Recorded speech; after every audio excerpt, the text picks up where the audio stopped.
এদিকে আবার কপাল পুড়তে যাচ্ছে ডক্টর মোহাম্মদ ইউনূসের। ট্রাম্পের তদন্ত দল আসতে বাংলাদেশে, ভয়ে কেঁপে উঠল ডক্টর ইউনূস সহ সমন্বয়করা। দীর্ঘ 3 মাস পরে আবারও চূড়ান্ত সুখবর পেতে যাচ্ছে আওয়ামী লীগ দলটি। যে কোনো সময় আবারও ঘুরে যেতে পারে ক্ষমতার চাকা। আবারও শেখ হাসিনার পদত্যাগপত্র দেখতে চাইল ডোনাল্ড ট্রাম্প। না দেখাতে পারলেই বহিষ্কার হবেন ডক্টর ইউনূস। জেলে যাওয়ার আশঙ্কায় ডক্টর ইউনূস। সম্প্রতি এমন সংবাদ প্রকাশিত হয়েছে বিভিন্ন গণমাধ্যমে। ডক্টর ইউনূসকে নিয়ে বিভিন্ন সময়ে বিশ্বের বিভিন্ন নোবেলজয়ীরা বিবৃতিও দিয়েছেন। কিছুদিন আগেও ডক্টর ইউনূসকে নিয়ে বার্তা দিয়েছিল জাতিসংঘ। এবারে ইউনূসকে নিয়ে তাদের অবস্থান স্পষ্ট করল জাতিসংঘ। জাতিসংঘ সাধারণ অধিবেশনের মুখপাত্র মনিকা কি বার্তা দিলেন? যেরকম ওয়েতেই বাংলাদেশের রাজনীতির মাঠে বা মানুষের মুখে মুখে নিজের একটা অবস্থান কিন্তু 4 মাসের মধ্যে তৈরি করে ফেলেছে বাংলাদেশ আওয়ামী লীগ। ইউক্রেন রাশিয়া যুদ্ধ লাগছে, এখন আমাদের বাংলাদেশের পেটে যুদ্ধ লাগছে। এটা সামাল দিতে মানে সরকার তো ব্যর্থই, আমরাও ব্যর্থ। কথা বুঝছেন, সরকার নিয়ন্ত্রণ না করলে এগুলা আর হবে না।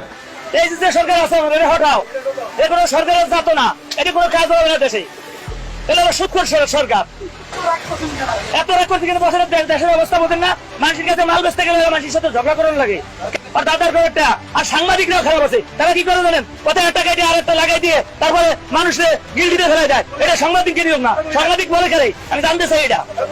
দর্শক, এবার জেলে যাওয়ার আশঙ্কায় ডক্টর মোহাম্মদ ইউনূস। ঘুরে যেতে পারে ক্ষমতার চাকা। ইতিমধ্যেই ডক্টর ইউনূসের বিরুদ্ধে জাতিসংঘ থেকে খোলা চিঠি পাঠানো হয়েছে। কি চিঠি পাঠানো হয়েছে তা জানতে পারবেন এই ভিডিওতে। এমনকি জাতিসংঘ থেকে তদন্ত টিমও পাঠানো হয়েছে বাংলাদেশে। খুব শীঘ্রই সবকিছুর তদন্ত করে শেখ হাসিনাকে আবারও ক্ষমতায় বসানো হবে। দর্শক, আরো অনেক গুরুত্বপূর্ণ তথ্য জানতে পারবেন এই ভিডিওতে, তাই না টেনে শেষ পর্যন্ত দেখবেন। চ্যানেলে নতুন হলে চ্যানেলটি সাবস্ক্রাইব করবেন। একটা লাইক দিয়ে সম্পূর্ণ ভিডিওটি দেখতে থাকুন। সেই সাথে কমেন্ট করে জানিয়ে দিন আপনি কি শেখ হাসিনাকে আবারও ক্ষমতায় দেখতে চান। যাওয়ার আশঙ্কায় ডক্টর ইউনূস। সম্প্রতি এমন সংবাদ প্রকাশিত হয়েছে বিভিন্ন গণমাধ্যমে।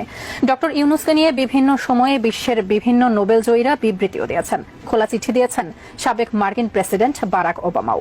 কিছুদিন আগেও ডক্টর ইউনূসকে নিয়ে বার্তা দিয়েছিল জাতিসংঘ। এবারে ইউনূসকে নিয়ে তাদের অবস্থান স্পষ্ট করল জাতিসংঘ। জাতিসংঘ সাধারণ অধিবেশনের মুখপাত্র মনিকা কি বার্তা দিলেন জানাচ্ছেন সহকর্মী মোহাম্মদ সোহাগ বিশ্বাস। জাতিসংঘের সাধারণ অধিবেশনের মুখপাত্র মনিকা গেইল বলেছেন, আমরা প্রফেসর ইউনূসের ইতিহাস জানি, তিনি কাজের মাধ্যমে যেসব অবদান রেখেছেন তাও জানি। প্রকৃতপক্ষে তিনি জাতিসংঘের খুব ভালো একজন বন্ধু। ডক্টর ইউনূসকে নিয়ে চলমান বিষয়ের শেষ দেখার জন্য আমরা অপেক্ষায় আছি। বুধবার জাতিসংঘের সাধারণ অধিবেশন ইস্যুতে আয়োজিত ব্রিফিংয়ে প্রশ্নোত্তর পর্বে ডক্টর ইউনূসের বিরুদ্ধে বাংলাদেশে যা হচ্ছে সে বিষয়ে জাতিসংঘের সাধারণ অধিবেশনের প্রেসিডেন্ট কি অবগত রয়েছেন, এমন প্রশ্নের জবাবে তিনি এসব কথা বলেন। এই মুহূর্তে সারা বাংলাদেশে 2টা গ্রুপ হিসেবে কাজ করছে। একটা হচ্ছে চিন্ময় কৃষ্ণের অনুসারী প্লাস আম হিন্দু জনতা, তারা কিন্তু একটা ব্যানারে কাজ করছে, সনাতনী জাগরণ মঞ্চ। আপনি যদি দেখেন আপনার ফেসবুক প্রোফাইল, আপনি দেখবেন আপনার পাশে থাকা বন্ধু যে হিন্দু মানুষটা আছে, এমনিতে খুব সরব ছিল না, জুলাই অভ্যুত্থানে এতটা সরব ছিল না, কিন্তু এই ইস্যুতে এই লোকটা সরব। কারণ তার মন মস্তিষ্কের মধ্যে এটা ঢুইকা গেছে যে বিষয়টা হিন্দু ধর্মের সাথে করতেছে। আবার এই বিষয়টা যে ঢুকছে, এখন এটা ঢুকানোর জন্য নানানভাবে বাংলাদেশের প্রেক্ষাপট থেকে, ধরেন আমাদের আলেম সমাজ যখন নাইমা বলে এই ইস্কনের এটা সেটা, তো হিন্দুদের মনে তারা আমাদেরকে টার্গেট করতেছে, তাদের কলিজাতে লাগতেছে, যার কারণে পেচকি লাইগা টোটাল ইস্কন হিন্দু এখন একটা জোটই হয়ে গেছে এক ধরনের। কেন্দ্রীয় কমিটি কি বলছে তা না। এখন এই যে একটা বিশাল শক্তি, এই যে একটা বিশাল ভাইব্রেশন, এটাতে আবার সাপোর্ট দিয়া এই মুহূর্তে সরাসরি মাঠে বা পেছন থেকে কাজ করছে আওয়ামী লীগ। আর দেখেন সমন্বয়করা ইস্কন নিষিদ্ধের পক্ষে, উপদেষ্টারা যারা আছেন তারা এইভাবে বলতে পারবেন না। জামাত, তারপরে যদি আপনি দেখেন হেফাজতে ইসলাম, বিএনপির মানে সিনিয়ররা না, বাকি যারা আছে, তারপর জাগরণী কি বলে যে নুরের দল, সবাই। এখন এই যে টোটাল একটা শক্তির বিপরীতে একা চিন্ময় কৃষ্ণের অনুসারী অথবা সনাতনীরা লড়াই করছেন, পলিটিক্যালি তারা কোনো দলের সাপোর্ট এইভাবে পাচ্ছেন না, এবার সরাসরি আওয়ামী লীগ তাদেরকে সাপোর্ট করছে। এইটাও রাজনীতির একটা কৌশল। দর্শক, চিন্ময় সরকার, চিন্ময় কৃষ্ণ ইস্যু এবং আমাদের যে আইনজীবী মারা গেছেন, এই ইস্যুতে প্রথমবারের মতন আওয়ামী লীগের সোশ্যাল মিডিয়াতে যে প্ল্যাটফর্ম আছে সেখানে শেখ হাসিনা তিনি একটা বিবৃতি দিয়েছেন। সেখানে শুরুতেই চট্টগ্রামের মৃত আইনজীবীর প্রসঙ্গ উল্লেখ করে তিনি বলেছেন তার তীব্র প্রতিবাদ জানিয়েছেন তিনি। তার বক্তব্য, এই হত্যাকাণ্ডের সঙ্গে মানে সাইফুল ইসলামের হত্যাকাণ্ডের সঙ্গে যারাই জড়িত তাদেরকে খুঁজে বের করে শাস্তি দিতে হবে। এই ঘটনায় মানবাধিকার লঙ্ঘন হয়েছে বলে তিনি দাবি করেছেন। তাহলে তো বিষয়টা আরো ক্লিয়ার হয়ে গেল। যারা বলে যে সাইফুলের হত্যা করছে আওয়ামী লীগের বা যুবলীগ ছাত্রলীগ, তো শেখ হাসিনা তো নির্দেশ দিয়েছে ইউনূস সাহেব এক কাজ করেন, ঝুলাই ফেলেন। কথায় কথা যারা যে কোনো ঘটনার এখন লীগের সাথে কানেক্টেড করেন, তো শেখ হাসিনা বলছে এই ঘটনা যারা জড়িত তাদের দৃষ্টান্তমূলক বিচার করার জন্য, তাহলে এখন তার কোনো বাধা নাই, যেই দলেরই হোক যারা বলছিলেন, তো এখন বিষয়টা ক্লিয়ার। আর ইউনূস সরকারকে তিনি কাঠগড়ায় তুলে বলছেন যে সব ক্ষেত্রেই ব্যর্থতার পরিচয় দিয়েছে এই সরকার। মূল্যবৃদ্ধির কথার পাশাপাশি নিরাপত্তা দিতেও ব্যর্থ বলে দাবি করেছেন সাবেক প্রধানমন্ত্রী শেখ হাসিনা। সম্প্রতি যে সন্ন্যাসী চিন্ময় দাসের মুক্তির দাবিতে সংঘর্ষের পরিস্থিতি তৈরি হয়েছে বাংলাদেশে, তাকেও অবিলম্বে মুক্তি দেওয়ার কথা বলছেন শেখ হাসিনা। তিনি বলছেন সনাতন ধর্মাবলম্বী সম্প্রদায়ের একজন শীর্ষ নেতাকে অন্যায়ভাবে গ্রেফতার করা হয়েছে। আবার এই নেতা কিন্তু অতীতে শেখ হাসিনার জন্য খুবই কড়া একটা বক্তব্য দিয়েছিলেন, মানে পজিটিভলি আর কি। তো সময় এসেছে ঋণ পরিশোধ করার। শেখ হাসিনার এই একটা ভালো জিনিস আছে, এটা আপনি স্বীকার করতে হবে, শত্রুতা বা বন্ধুত্ব দুইটারই কিন্তু ঋণ পরিশোধ তিনি করেন। মানে গত 16 বছর এর আগের টার্মে এই যে জেনারেল আজিজের ভাইটাই আপনারা অনেকে দেখছেন যে শেখ হাসিনা স্ম্যান যে একটা ইয়া হয়েছিল আল জাজিরার, তো পরবর্তী সময় জানা গেল যারা ছিল এখানে তারা যখন তিনি শেখ মুজিবুর রহমান বঙ্গবন্ধুর মৃত্যুর পরে তিনি যখন দ্বিতীয়বার বাংলাদেশে আসলেন শেখ হাসিনা, তখন এই মানুষগুলো তাকে ছায়া দিছিল, আশ্রয় দিছিল।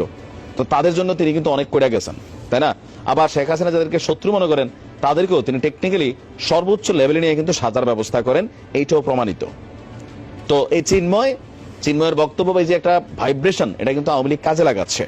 আর এই যে বিশাল সনাতনী একটা, ধরেন এখানে আমরা যদি ধরি 180% নর্মাল হিন্দু মানুষ, তারা কিন্তু এটাতে গা ভাসাই দিছে। তো তারা কিন্তু এখন মনে করতেছে ইয়েস, শেখের বেটি আমাদের জন্য কথা বলছে। একটা টিম কিন্তু অটো তৈরি হয়ে গেছে, কারণ এই টিমটাকে প্রটেস্ট করছে কারা? বৈষম্য বিরোধী ছাত্ররা। এখানে কিন্তু একটা সাংঘর্ষিক ইস্যু তৈরি হচ্ছে, এমনকি এই চিন্ময় ইস্যু এমন একটা ইস্যু, এটাতে ইন্টারন্যাশনালি একটা কি বলা হয় যে পজিটিভ ভাইব্রেশনের সুযোগ আছে। যেমন ইসকনের মূল কেন্দ্র যেটা প্রধান শাখা বলছে চিন্ময় দাসের ইস্যুতে তারা খেলবে, তো এটারে স্বাভাবিকভাবে এখানে একটা কানেক্টিভিটি তৈরি করার চেষ্টা করা হচ্ছে। তো শেখ হাসিনা বলছেন যে চিন্ময়কে মুক্তি দিতে হবে, সব সম্প্রদায়ের মানুষের ধর্মীয় স্বাধীনতা এবং নিরাপত্তা নিশ্চিত করার আর্জি জানিয়েছেন। সবশেষে তিনি বলছেন নৈরাজ্যবাদী ক্রিয়াকলাপের তীব্র নিন্দা এবং প্রতিবাদ জানাচ্ছি। এটা তো একদম দৃশ্যপটে চলে আসছে সবকিছু মিলিয়ে। তো এখন এই কার্ড আসলে কতটুকু কাজে দিবে, অথবা চিন্ময় ইস্যুটা কই পর্যন্ত গড়াবে, এটা এখন বোঝা বড় কষ্টকর। তবে একটা জনমত তিনি বা একটা পজিটিভ অংশ জনগণের মধ্যে তিনি কিন্তু করে ফেলছেন। এটা কোন ক্ষেত্রে করলেন? বৈষম্য বিরোধী আন্দোলনের আগ পর্যন্ত, মানে ওই ঘটনা পর্যন্ত এই দেশের হিন্দু মুসলিম সবাই কিন্তু আওয়ামী লীগের প্রতি ক্ষিপ্ত ছিল বিভিন্ন কারণে। তো এখন তিনি যাওয়ার পরে কয়েকটা শ্রেণী শেখ হাসিনার ভক্ত হচ্ছেন। একটা হচ্ছে যাদের মাজার ভাঙ্গা হচ্ছে, এত বছর যুগের পর যুগ তারা মাজারে ছিল, মুরিদ আছে লক্ষ লক্ষ মুরিদ। তো এই যে মাজার ভাঙ্গা যাদের হচ্ছে, তারা কিন্তু মনে করতেছে শেখ হাসিনাই তো ভালো ছিল, আমাদের মাজার টাজারে কেউ হাত দেওয়ার সাহস করে নাই, কাদিয়ানি টাদিয়ানি কাউরে টাচ করার সাহস করে নাই। আজকে ধরেন 2-250 যে মাজার ভাঙ্গা হয়েছে, এদের ফ্যান ফলোয়াররা কিন্তু মনে মনে আওয়ামী লীগের প্রতি কৃতজ্ঞতা ফিল করতেছে। আজকে যে ইসকন বলেন বা এই চিন্ময় দাসের ইস্যুতে যারাই আছে, তারাও কিন্তু এখন কোথাও না কোথাও এই যে আওয়ামী লীগের বিভিন্ন নেতারা এমপিরা মানে তাদের পক্ষে বক্তব্য দিচ্ছেন, মিডিয়াতে বিবৃতি দিচ্ছেন, বা তাদের পক্ষে চিন্ময়ের মুক্তি চাইছেন। তো এই দাবিটা শেখ হাসিনাতে তারা কানেক্টেড হচ্ছে টেকনিক্যালি। আবার ভারতে বসে যেহেতু তিনি আছেন, ভারতের জনগণও এটা মনে করতেছেন ইয়েস লাগছে, ইউক্রেন রাশিয়া যুদ্ধ লাগছে, এখন আমাদের বাংলাদেশের পেটে যুদ্ধ লাগছে। এটা সামাল দিতে মানে সরকার তো ব্যর্থই, আমরাও ব্যর্থ। কথা বুঝছেন? সরকার নিয়ন্ত্রণ না করলে এগুলা আর হবে না। এই যে সরকার আছে আমাদের, হটাও, এ কোনো সরকারের জাত না, এটি কোনো কাজ হবে না দেশে। এটা হলো সুৎখোর সরকার। এত রাগ করতে গেলে বছরের দেশের অবস্থা বোঝেন না? মানুষের কাছে মাল বেচতে গেলে মানুষের সাথে ঝগড়া করার লাগে। কেন আমরা ঝগড়া করতে যাবো? সরকার সেলফ ইন্টার করুক, যে আপনি 10 টাকা কেজি নেবেন, 12 টাকা কেজি বেচবেন, আমরা বেচবো। সেই সেলফ ইন্টার নাই, আমাকে এসে বলবে, আমাকে এসে জরিমানা করবে, আর দাদার খবরটা। আর সাংবাদিকরাও খারাপ আছে, তারা কি করে জানেন? কোথায় একটা কেটে আর একটা লাগাই দিয়ে তারপরে মানুষের গিল্ডিতে ফেলে দেয়। এটা সাংবাদিকের নিয়ম না, সাংবাদিক বলে খেলে। আমি জানতে চাই এটা। এখন এই যে পতন হয়েছে সরকারের, এখন তারা বসাইছে, এটি দেশ চালাইতে পারবো? এর কোনো চাল আছে তো জোরের গায়ে, এর কাছে অস্ত্র আছে, আমার কাছে অস্ত্র থাকলে আপনি আমার সাথে পারবেন নাকি? এই অবস্থা। এটা বিচারের জায়গা, সেই জায়গা সবার সমান অধিকার, বুঝলেন? সমান অধিকার। সেই জায়গায় গেলে মানুষ পিটে সেনাবাহিনী পুলিশের সামনে, আদালতে মানুষ যায় কি করতে? হ্যাঁ, এর সরকার আছে দেশে।